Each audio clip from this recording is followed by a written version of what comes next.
मैं बड़े आदर से बेनती करांगा साडे हेड ग्रंथी साहब भाई हरजिंदर सिंह जी वो आप कुछ चिर जो है धन श्री गुरु तेग बहादुर महाराज जी के जो विचार सरवण कराउणगे। आओ बड़े प्यार दे नाल उन्हां पासों विचार सरवण करिए जी। वाहिगुरू जी का खालसा वाहिगुरू जी की फतेह।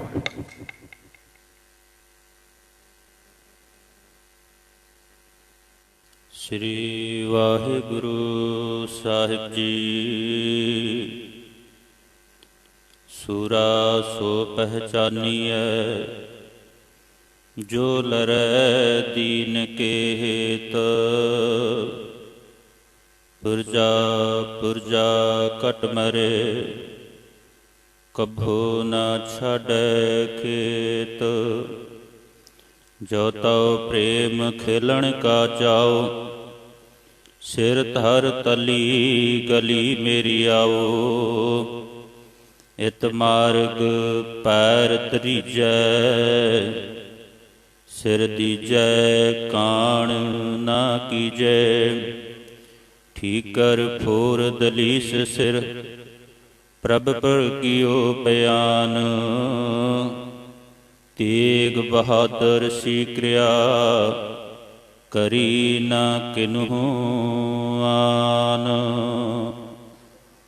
गुरु सवारी गुरु की साजी नवाजी साध संगत जीओ। आप जी सब धन धन श्री गुरु ग्रंथ साहिब महाराज जी की चरण विच हाजरियां भरियां हन, कीर्तन सरवण कीता है। धन धन श्री गुरु तेग बहादुर जी महाराज जिन्हां दी शहादत दा अज पावन दिहाड़ा है।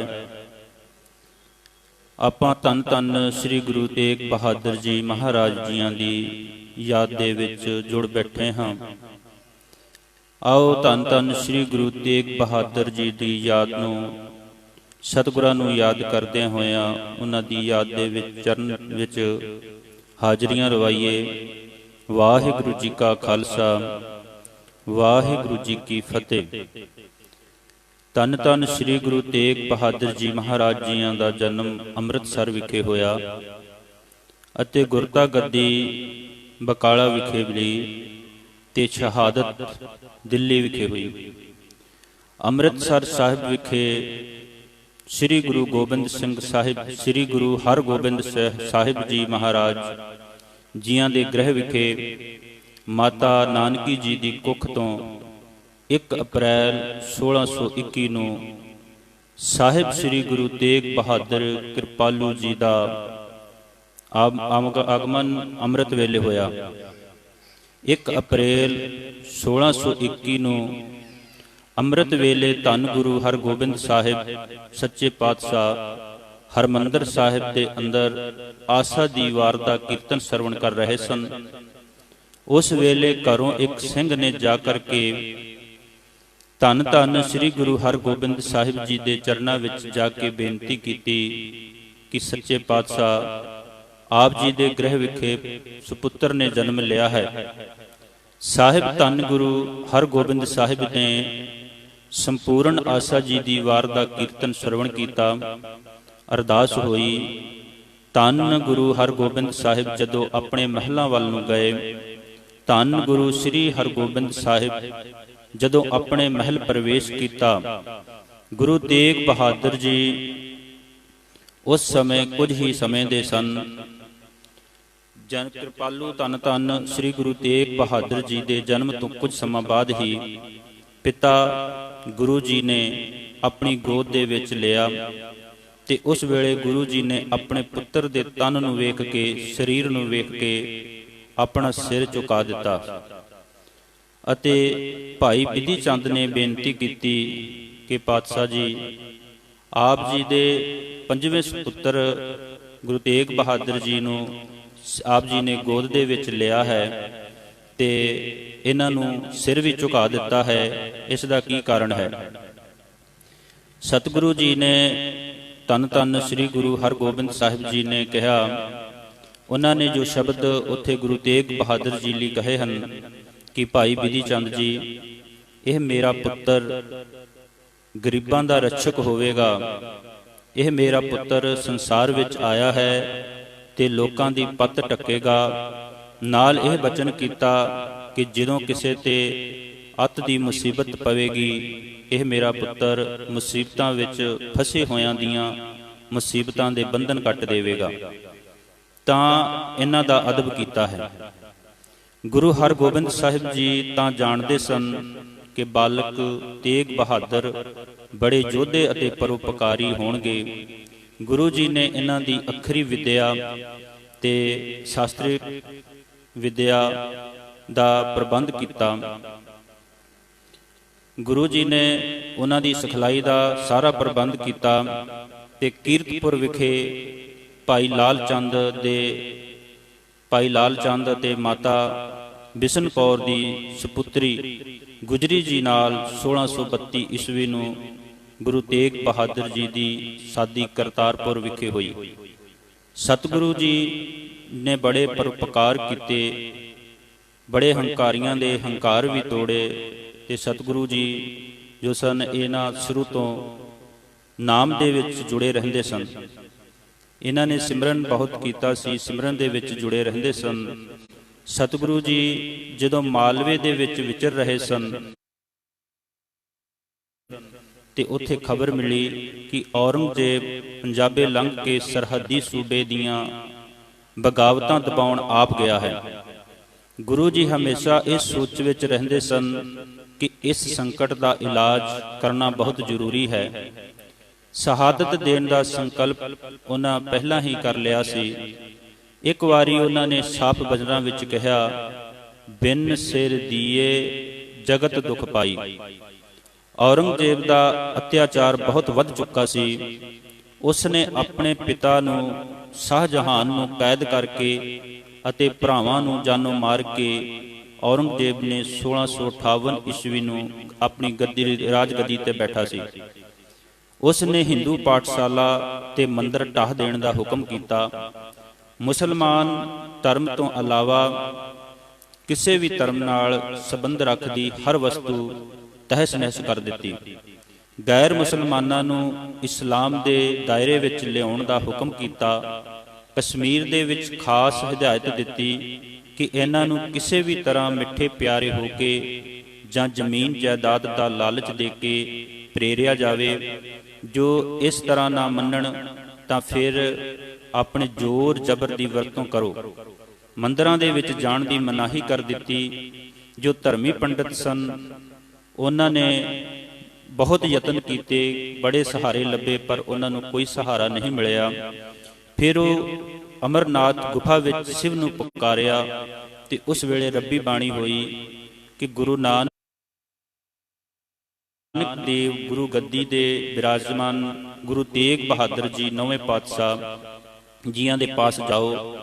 ਤਾਂ ਉਹ ਪੰਡਤ ਗੁਰੂ ਤੇਗ ਬਹਾਦਰ ਜੀ ਦੇ ਪਾਸ ਆਏ ਤੇ ਆ ਕੇ ਫਰਿਆਦ ਕੀਤੀ ਕਿ ਹੈ ਸਤਿਗੁਰੂ ਜੀ, ਅਸੀਂ ਔਰੰਗਜ਼ੇਬ ਦੇ ਸਤਾਏ ਹੋਏ ਆਪ ਜੀ ਦੀ ਸ਼ਰਨ ਦੇ ਵਿੱਚ ਆਏ ਹਾਂ। ਪੰਡਤਾਂ ਨੇ ਆਪਣੀ ਸਾਰੀ ਕਹਾਣੀ ਗੁਰੂ ਜੀ ਮਹਾਰਾਜ ਜੀ ਨੂੰ ਦੱਸੀ। ਕਿਹਾ ਕਿ ਸਾਡੀ ਅਣਖ ਰੁਲ ਰਹੀ ਹੈ, ਤੁਸੀਂ ਹੀ ਕਿਰਪਾ ਕਰਕੇ ਬਚਾਓ। ਇਹ ਸਭ ਬਿਰਥਾ ਸੁਣ ਕੇ 9ਵੇਂ ਪਾਤਸ਼ਾਹ ਨੇ ਮਨ ਵਿੱਚ ਨਿਸ਼ਚਾ ਕਰ ਲਿਆ ਕਿ ਹੁਣ ਇਹ ਡਿੱਗ ਰਹੇ ਦਰਖਤ ਨੂੰ ਆਪਣਾ ਖੂਨ ਸਿਜਦਾ ਕਰਨ ਦਾ ਵੇਲਾ ਆ ਗਿਆ ਹੈ। ਇਹ ਵਾਰਤਾ ਚੱਲ ਰਹੀ ਸੀ। ਬਾਹਰੋਂ ਖੇਡਦੇ ਖੇਡਦੇ 9 ਸਾਲ ਦੇ ਬਾਲਕ ਗੁਰੂ ਗੋਬਿੰਦ ਸਿੰਘ ਆ ਗਏ ਅਤੇ ਪਿਤਾ ਜੀ ਕੋਲੋਂ ਪੁੱਛਿਆ ਕਿ ਪਿਤਾ ਜੀ, ਇਹ ਕੌਣ ਹਨ ਜੋ ਇਤਨੇ ਦੁਖੀ ਹਨ? ਗੁਰੂ ਜੀ ਨੇ ਦੱਸਿਆ, ਇਹ ਕਸ਼ਮੀਰੀ ਪੰਡਤ ਹਨ ਜਿਨ੍ਹਾਂ ਨੂੰ ਔਰੰਗਜ਼ੇਬ ਆਪਣੇ ਜ਼ੁਲਮ ਦਾ ਸ਼ਿਕਾਰ ਬਣਾਉਣਾ ਚਾਹੁੰਦਾ ਹੈ। ਇਹ ਦੁਖੀ ਹਨ, ਸਾਡੇ ਕੋਲ ਮਦਦ ਵਾਸਤੇ ਆਏ ਹਨ, ਸਾਡੇ ਕੋਲੋਂ ਮਦਦ ਮੰਗਦੇ ਹਨ। ਤੇ ਗੁਰੂ ਗੋਬਿੰਦ ਸਿੰਘ ਜੀ ਨੇ ਕਿਹਾ ਕਿ ਕੈਸੀ ਮਦਦ ਦੇ ਨਾਲ ਇਹਨਾਂ ਦਾ ਦੁੱਖ ਦੂਰ ਹੋ ਸਕਦਾ ਹੈ। ਧੰਨ ਧੰਨ ਸ੍ਰੀ ਗੁਰੂ ਤੇਗ ਬਹਾਦਰ ਜੀ ਨੇ ਕਿਹਾ ਕਿ ਕਿਸੇ ਮਹਾਂਪੁਰਖ ਵੱਲੋਂ ਸੀਸ ਭੇਟ ਕੀਤੇ ਜਾਣ ਨਾਲ ਇਹ ਕੁਰਬਾਨੀ ਦੇ ਕੇ ਇਹਨਾਂ ਦੀ ਰੱਖਿਆ ਹੋ ਸਕਦੀ ਹੈ। ਤਾਂ ਗੁਰੂ ਗੋਬਿੰਦ ਸਿੰਘ ਜੀ ਸਹਿਜ ਸੁਭਾਅ ਫਰਮਾਇਆ, ਪਿਤਾ ਜੀ, ਤੁਹਾਡੇ ਤੋਂ ਵੱਡਾ ਹੋਰ ਮਹਾਂਪੁਰਖ ਕੌਣ ਹੋ ਸਕਦਾ ਹੈ? ਬਾਲਕ ਗੁਰੂ ਗੋਬਿੰਦ ਸਿੰਘ ਦੇ ਮੁਖੋਂ ਇਹ ਸ਼ਬਦ ਸੁਣ ਕੇ ਧੰਨ ਧੰਨ ਸ੍ਰੀ ਗੁਰੂ ਤੇਗ ਬਹਾਦਰ ਜੀ ਖੁਸ਼ ਹੋਏ ਤੇ ਗੋਬਿੰਦ ਸਿੰਘ ਨੂੰ ਛਾਤੀ ਦੇ ਨਾਲ ਲਾਇਆ ਤੇ ਕਿਹਾ, ਪੁੱਤਰ, ਮੈਨੂੰ ਤੁਹਾਥੋਂ ਇਹੀ ਆਸ ਸੀ, ਹੁਣ ਤੁਸੀਂ ਗੁਰਗੱਦੀ ਦੇ ਯੋਗ ਹੋ ਗਏ ਹੋ। ਗੁਰੂ ਜੀ ਨੇ ਬ੍ਰਾਹਮਣਾਂ ਪੰਡਤਾਂ ਨੂੰ ਧੀਰਜ ਦਿੱਤਾ, ਕਿਹਾ ਕਿ ਤੁਸੀਂ ਜਾਓ, ਔਰੰਗਜ਼ੇਬ ਨੂੰ ਸੁਨੇਹਾ ਭੇਜ ਦਿਓ ਕਿ ਗੁਰੂ ਤੇਗ ਬਹਾਦਰ ਜੀ ਸਾਡੇ ਧਾਰਮਿਕ ਆਗੂ ਹਨ। ਜੇ ਤੁਸੀਂ ਧੰਨ ਧੰਨ ਸ੍ਰੀ ਗੁਰੂ ਤੇਗ ਬਹਾਦਰ ਜੀ ਨੂੰ ਇਸਲਾਮ ਕਬੂਲ ਕਰਵਾ ਲਵੋ ਤਾਂ ਅਸੀਂ ਆਪਣੇ ਆਪ ਹੀ ਇਸਲਾਮ ਕਬੂਲ ਕਰ ਲਵਾਂਗੇ। ਇਹ ਸੁਨੇਹਾ ਕਸ਼ਮੀਰੀ ਪੰਡਤਾਂ ਨੇ ਔਰੰਗਜ਼ੇਬ ਕੋਲ ਪਹੁੰਚਾ ਦਿੱਤਾ ਤੇ ਔਰੰਗਜ਼ੇਬ ਇਹ ਸੁਨੇਹਾ ਸੁਣ ਕੇ ਬੜਾ ਪ੍ਰਸੰਨ ਹੋਇਆ। ਵੈਸੇ ਵੀ ਔਰੰਗਜ਼ੇਬ ਗੁਰੂ ਦੀ ਸਿੱਖੀ ਸੇਵਕੀ ਨੂੰ ਵੱਧਦੀ ਵੇਖ ਕੇ ਉਹ ਖਤਰੇ ਦੇ ਵਿੱਚ ਰਹਿੰਦਾ ਸੀ ਕਿ ਕਿਤੇ ਮੇਰੀ ਗੱਦੀ ਨੂੰ ਖਤਰਾ ਨਾ ਹੋ ਜਾਏ, ਕਿਤੇ ਮੇਰਾ ਰਾਜ ਭਾਗ ਨਾ ਖੁੱਸ ਜਾਏ, ਜੋ ਗੁਰੂ ਜੀ ਦੀ ਸਿੱਖੀ ਸੇਵਕੀ ਇੰਨੀ ਵੱਧ ਰਹੀ ਹੈ। ਇਸ ਲਈ ਉਸਨੇ ਧੰਨ ਧੰਨ ਸ੍ਰੀ ਗੁਰੂ ਤੇਗ ਬਹਾਦਰ ਜੀ ਨੂੰ ਗ੍ਰਿਫਤਾਰ ਕਰਨ ਦਾ ਹੁਕਮ ਦੇ ਦਿੱਤਾ ਤੇ ਸਤਿਗੁਰੂ ਜੀ ਨੇ ਵੀ ਆਪਣੀ ਤਿਆਰੀ ਕਰ ਲਈ। ਜਦੋਂ ਸੰਗਤਾਂ ਨੂੰ ਪਤਾ ਲੱਗਾ ਕਿ ਸਤਿਗੁਰੂ ਜੀ ਨੇ ਧਰਮ ਹੇਤ ਸਾਕਾ ਸੁਣ ਕੇ ਸਾਰੀਆਂ ਸੰਗਤਾਂ ਵਹੀਰਾਂ ਕੱਤ ਕੇ ਆਨੰਦਪੁਰ ਸਾਹਿਬ ਵੱਲ ਨੂੰ ਆਈਆਂ ਅਤੇ ਸਾਰੀਆਂ ਸੰਗਤਾਂ ਆਨੰਦਪੁਰ ਸਾਹਿਬ ਵੱਲ ਨੂੰ ਆ ਕੇ ਗੁਰੂ ਜੀ ਨੂੰ ਮਿਲੀਆਂ ਤੇ ਗੁਰੂ ਗੱਦੀ ਸਤਿਗੁਰੂ ਜੀ ਨੇ ਉਸ ਸਮੇਂ ਫਿਰ 8 ਜੁਲਾਈ 1675 ਨੂੰ ਗੁਰੂ ਗੱਦੀ ਦੀ ਜ਼ਿੰਮੇਵਾਰੀ ਗੁਰੂ ਗੋਬਿੰਦ ਸਿੰਘ ਜੀ ਨੂੰ ਸੌਂਪੀ ਤੇ 5 ਸਿੱਖਾਂ ਸਮੇਤ ਦਿੱਲੀ ਵੱਲ ਚੱਲ ਪਏ। ਭਾਈ ਦਿਆਲਾ ਜੀ, ਭਾਈ ਸਤੀ ਦਾਸ ਜੀ, ਭਾਈ ਮਤੀ ਦਾਸ ਜੀ, ਭਾਈ ਗੁਰਦਿੱਤਾ ਜੀ ਤੇ ਭਾਈ ਉਦਾ ਜੀ ਅਤੇ ਆਗਰਾ ਵਿਖੇ ਗੁਰੂ ਜੀ ਨੇ ਗ੍ਰਿਫਤਾਰੀ ਦੇ ਦਿੱਤੀ। ਆਗਰਾ ਵਿਖੇ ਸਰਕਾਰ ਨੇ ਗੁਰੂ ਜੀ ਨੂੰ ਗ੍ਰਿਫਤਾਰ ਕਰ ਲਿਆ ਤੇ ਭਾਈ ਮਤੀ ਦਾਸ ਜੀ, ਭਾਈ ਸਤੀ ਦਾਸ ਜੀ ਤੇ ਭਾਈ ਦਿਆਲਾ ਜੀ ਵੀ ਨਾਲ ਹੀ ਗ੍ਰਿਫਤਾਰ ਹੋਏ ਅਤੇ ਗੁਰੂ ਜੀ ਮਹਾਰਾਜ ਨੂੰ ਕਈ ਪ੍ਰਕਾਰ ਦੇ ਤਸੀਹੇ ਦਿੱਤੇ ਗਏ। ਇਹ ਸਭ ਕੁਝ ਵੇਖ ਕੇ ਭਾਈ ਮਤੀ ਦਾਸ ਜੀ ਨੇ ਕਿਹਾ, ਸਤਿਗੁਰੂ ਪਾਸ ਬੇਨਤੀ ਕੀਤੀ ਕਿ ਸਤਿਗੁਰੂ ਜੀ, ਜੇ ਹੁਕਮ ਹੋਵੇ ਤੇ ਦਿੱਲੀ ਅਤੇ ਲਾਹੌਰ ਦੀ ਇੱਟ ਦੇ ਨਾਲ ਇੱਟ ਵਜਾ ਦਈਏ। ਇਹ ਗੁਰੂ ਜੀ ਨੇ ਅੱਗੋਂ ਕਿਹਾ, ਨਹੀਂ, ਕਰਾਮਾਤ ਨਹੀਂ ਦਿਖਾਉਣੀ ਹੈ, ਸਿੱਖ ਕਰਾਮਾਤ ਨਹੀਂ ਦਿਖਾਉਂਦੇ ਹਨ। ਜੋ ਪ੍ਰਮਾਤਮਾ ਨੇ ਸ਼ਕਤੀ ਬਖਸ਼ੀ ਹੈ ਉਸ ਨੂੰ ਜ਼ਾਹਰ ਨਹੀਂ ਕੀਤਾ ਜਾਂਦਾ।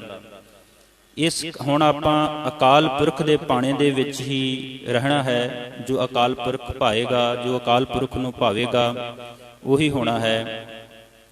ਇਹ ਗੱਲ ਜੋ ਭਾਈ ਮਤੀ ਦਾਸ ਜੀ ਨੇ ਕਹੀ, ਇਹ ਮੁਗਲਾਂ ਨੇ ਸੁਣ ਲਈ ਤੇ ਫਿਰ ਉਹਨਾਂ ਨੇ ਭਾਈ ਮਤੀ ਦਾਸ ਜੀ ਨੂੰ ਕਰਾਮਾਤ ਵਿਖਾਉਣ ਵਾਸਤੇ ਕਿਹਾ ਤੇ ਭਾਈ ਮਤੀ ਦਾਸ ਜੀ ਨੇ ਗੁਰੂ ਜੀ ਦੇ ਦੱਸੇ ਹੋਏ ਬਚਨਾਂ ਅਨੁਸਾਰ ਕਰਾਮਾਤ ਵਿਖਾਉਣ ਤੋਂ ਮਨਾ ਕਰ ਦਿੱਤਾ ਤੇ ਮੁਗਲਾਂ ਨੇ ਉਸ ਸਮੇਂ ਔਰੰਗਜ਼ੇਬ ਨੇ ਫਿਰ ਉਹਨਾਂ ਨੂੰ ਆਰੇ ਦੇ ਵਿੱਚ ਬੰਨ੍ਹ ਕੇ ਆਰੇ ਦੇ ਨਾਲ ਚੀਰਨ ਦਾ ਹੁਕਮ ਦੇ ਦਿੱਤਾ ਤੇ ਭਾਈ ਮਤੀ ਦਾਸ ਜੀ ਨੂੰ ਜਦੋਂ ਆਰੇ ਦੇ ਵਿੱਚ ਚੀਰਨ ਲੱਗੇ ਤਾਂ ਆਖਰੀ ਖੁਆਇਸ਼ ਪੁੱਛੀ ਤੇ ਉਹਨਾਂ ਨੇ ਕਿਹਾ ਕਿ ਮੇਰੀ ਆਖਰੀ ਖੁਆਇਸ਼ ਇਹੀ ਹੈ ਕਿ ਜਦੋਂ ਮੈਨੂੰ ਮੇਰੇ ਸਿਰ ਤੇ ਆਰਾ ਚੱਲੇ ਤੇ ਮੇਰਾ ਮੂੰਹ ਗੁਰੂ ਵੱਲ ਨੂੰ ਹੋਵੇ, ਜੋ ਕਿ ਗੁਰੂ ਮਹਾਰਾਜ ਨੂੰ ਪਤਾ ਲੱਗ ਸਕੇ ਕਿ ਮੇਰਾ ਸਿੱਖ ਡੋਲਿਆ ਨਹੀਂ ਹੈ, ਮੇਰਾ ਸਿੱਖ ਸਿੱਖੀ ਲਈ ਸ਼ਹਾਦਤ ਪ੍ਰਾਪਤ ਕਰ ਗਿਆ ਹੈ। ਤੇ ਜਦੋਂ ਭਾਈ ਮਤੀ ਦਾਸ ਜੀ ਦੇ ਸਿਰ ਤੇ ਆਰਾ ਚੱਲਣਾ ਸ਼ੁਰੂ ਕੀਤਾ ਤੇ ਭਾਈ ਮਤੀ ਦਾਸ ਜੀ ਨੇ ਜਾਪ ਸ਼ੁਰੂ ਕਰ ਦਿੱਤਾ।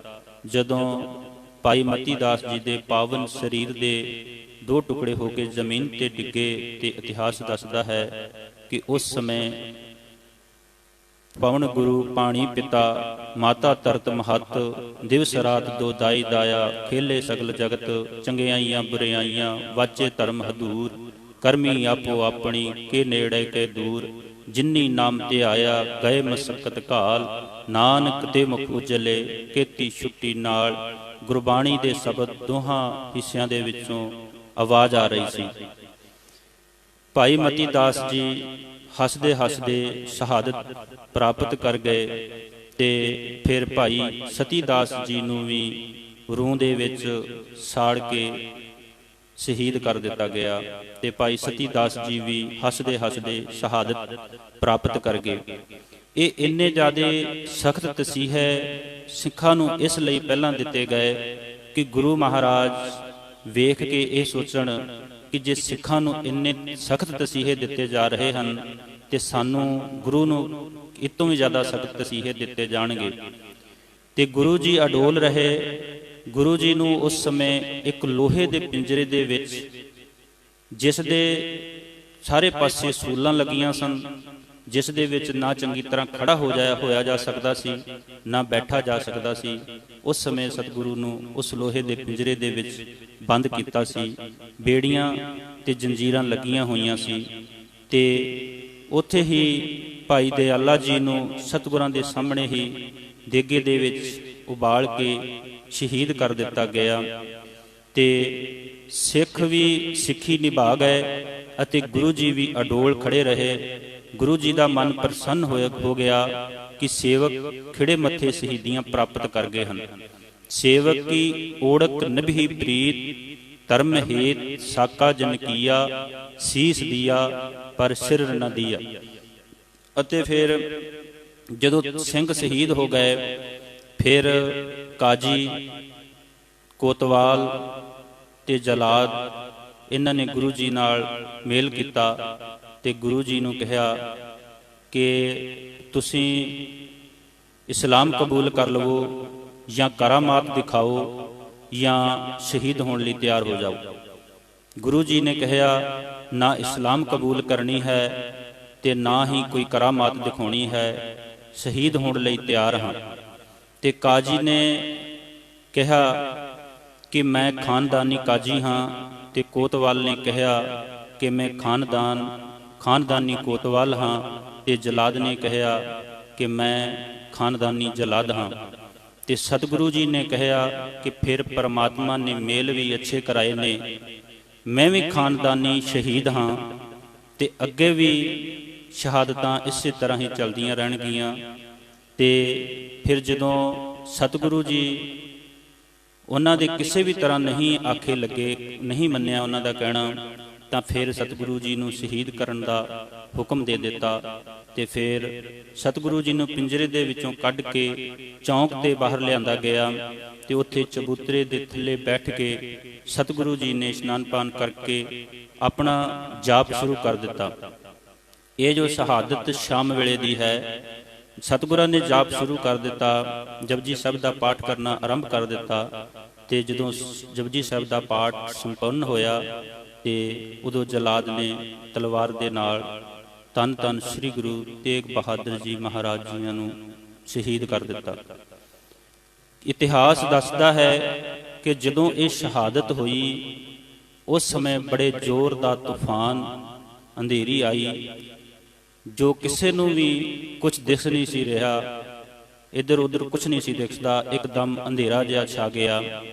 ਤੇ ਉਸ ਸਮੇਂ ਭਾਈ ਜੇਤਾ ਜੀ ਨੇ ਅੰਧੇਰੀ ਦੇ ਵਿੱਚ ਹੀ, ਹਨੇਰੀ ਚੱਲਦੇ ਦੇ ਵਿੱਚ ਹੀ ਧੰਨ ਧੰਨ ਸ੍ਰੀ ਗੁਰੂ ਤੇਗ ਬਹਾਦਰ ਜੀ ਮਹਾਰਾਜ ਜੀਆਂ ਦਾ ਸੀਸ ਚੁੱਕਿਆ ਤੇ ਅੰਧੇਰੇ ਦੇ ਵਿੱਚ ਹੀ ਲੈ ਕਰਕੇ ਉਹ ਅਨੰਦਪੁਰ ਸਾਹਿਬ ਆ ਗਏ ਅਤੇ ਗੁਰੂ ਗੋਬਿੰਦ ਸਾਹਿਬ ਜੀ ਦੇ ਕੋਲ ਆਏ। ਤੇ ਗੁਰੂ ਜੀ ਨੇ ਉਹਨੂੰ ਕਲਾਵੇ ਦੇ ਵਿੱਚ ਲਿਆ ਤੇ ਕਿਹਾ, ਰੰਗ ਰੇਟਾ ਗੁਰੂ ਕਾ ਬੇਟਾ। ਉਧਰੋਂ ਲੱਖੀ ਸ਼ਾਹ ਵਣਜਾਰੇ ਨੇ, ਜਿਹੜਾ ਉਸ ਸਮੇਂ ਵਣਜ ਕਰਦਾ ਸੀ, ਉਸ ਨੂੰ ਆਉਣ ਜਾਣ ਦੀ ਛੂਟ ਸੀ, ਉਹ ਆ ਜਾ ਸਕਦਾ ਸੀ। ਉਸ ਨੇ ਉਸੇ ਹੀ ਸਮੇਂ ਧੰਨ ਧੰਨ ਸ੍ਰੀ ਗੁਰੂ ਤੇਗ ਬਹਾਦਰ ਜੀ ਮਹਾਰਾਜ ਜੀਆਂ ਦਾ ਪਾਵਨ ਸਰੀਰ ਚੁੱਕਿਆ ਤੇ ਬਾਹਰ ਖੜੇ ਗੱਡਿਆਂ ਤੇ ਲੱਦ ਕੇ ਆਪਣੇ ਘਰ ਲੈ ਆਂਦਾ ਰਕਾਬਗੰਜ। ਉੱਥੇ ਉਹਨੇ ਆਪਣੇ ਘਰ ਦੇ ਵਿੱਚ ਹੀ ਚਿਖਾ ਤਿਆਰ ਕਰਕੇ ਸਾਰੇ ਸਮਾਨ ਸਹਿਤ ਘਰ ਨੂੰ ਅੱਗ ਲਗਾ ਦਿੱਤੀ, ਜੋ ਕਿ ਕੋਈ ਸ਼ੱਕ ਨਾ ਕਰ ਸਕੇ। ਜੇ ਕਿਸੇ ਨੇ ਪੁੱਛਿਆ ਕੀ ਹੋਇਆ ਹੈ ਤੇ ਉਸਨੇ ਕਿਹਾ ਘਰ ਨੂੰ ਅੱਗ ਲੱਗ ਗਈ ਹੈ। ਤੇ ਜਿੱਥੇ ਸਤਿਗੁਰਾਂ ਦਾ ਪਾਵਨ ਗੁਰਦੁਆਰਾ ਸਾਹਿਬ ਵੀ ਹੈ, ਜਿੱਥੇ ਸ਼ਹਾਦਤ ਹੋਈ, ਉੱਥੇ ਸੀਸਗੰਜ ਗੁਰਦੁਆਰਾ ਹੈ। ਇਸ ਤਰ੍ਹਾਂ ਸਤਿਗੁਰਾਂ ਨੇ ਸ਼ਹਾਦਤ ਪ੍ਰਾਪਤ ਕਰ ਲਈ। ਸੋ ਸਤਿਗੁਰੂ ਜੀ ਬਖਸ਼ਿਸ਼ ਕਰਨ, ਸਾਨੂੰ ਸਭ ਨੂੰ ਸਿੱਖੀ ਸਦਕ ਬਖਸ਼ਣ, ਆਪਣੇ ਦੱਸੇ ਹੋਏ ਮਾਰਗ ਤੇ ਚੱਲਣ ਦੀ ਬਲ ਤਾਕਤ ਸੋਝੀ ਬਖਸ਼ਣ। ਗੁਰੂ ਇਤਿਹਾਸ ਦੇ ਵਿਚਾਰ ਕਰਦਿਆਂ ਹੋਈਆਂ ਭੁੱਲਾਂ ਦੀ ਮਾਫੀ ਗੁਰੂ ਅਤੇ ਗੁਰੂ ਕੀ ਸੰਗਤ ਬਖਸ਼ਣ ਯੋਗ ਹੈ, ਬਖਸ਼ ਲੈਣਾ। ਆਸ਼ੀਸ਼ ਦੇਣੀ ਸਤਿਗੁਰ ਅੱਗੇ ਵਾਸਤੇ ਸੁਮਤ ਬਖਸ਼ਣ। ਵਾਹਿਗੁਰੂ ਜੀ ਕਾ ਖਾਲਸਾ, ਵਾਹਿਗੁਰੂ ਜੀ ਕੀ ਫਤਿਹ।